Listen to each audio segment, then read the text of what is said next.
У тимчасово окупованому Севастополі знову пошкоджено будівлю, яка використовується так званим Чорноморським флотом Росії. Принаймні про це свідчать супутникові знімки, опубліковані моніторинговою групою «Кримський вітер».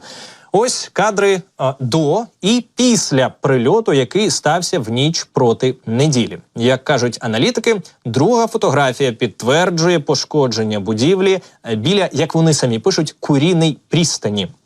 Судячи з усього, мається на увазі так звана інженерна бухта, яку ще називають Куріна балка, і якщо це так, то це одна з бухт, що розташована на північній стороні Севастополя, і яка активно використовується російським Чорноморським флотом. Йдеться про дуже серйозний військовий об'єкт, якщо все підтверджується, для розуміння масштабів саме цієї бухти до 2014 року, саме тут, на причалі до входу в бухту, швартувалися найбільші кораблі військово-морських сил України. Зокрема, фрегат «Гетьман Сагайдачний», «Костянтин Ольшанський», «Донбас», «Славутич».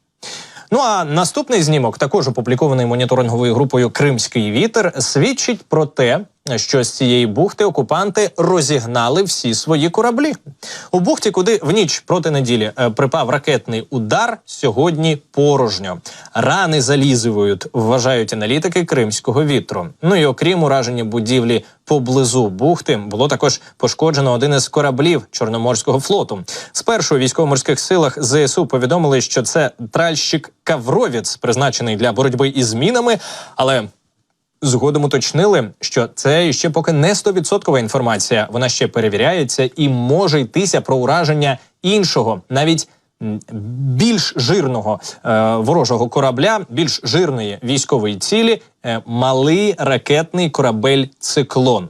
Кілька слів про нього. «Циклон» був закладений у 2016 році на окупованій українській території в Керчі, спущений на воду у 20-му, прийнятий до складу так званого ЧФ РФ у 23-му році. Вийшов на бойове чергування 22 серпня торік.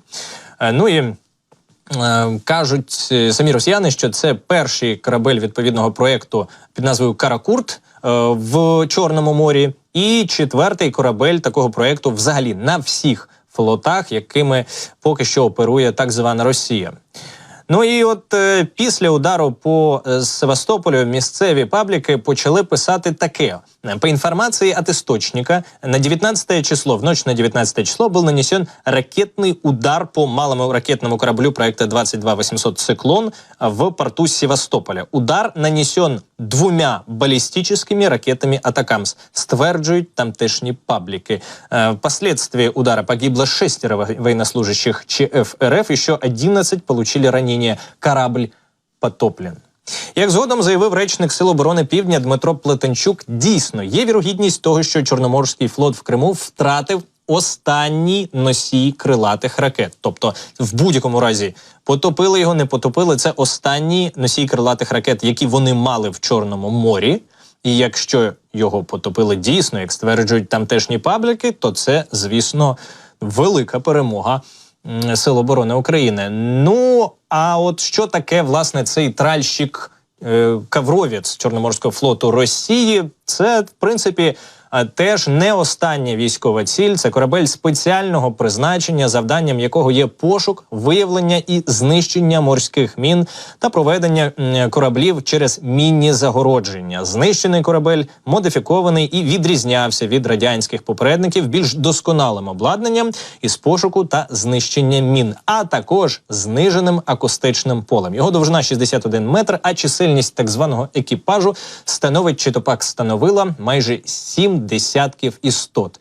В будь-якому разі, який би з цих кораблів не був уражений чи то знищений, вони обидві ці посудини є законними і важливими військовими цілями. Що саме з цього було уражено, дочекаємося результатів дорозвідки і офіційного підтвердження з боку Сил оборони України.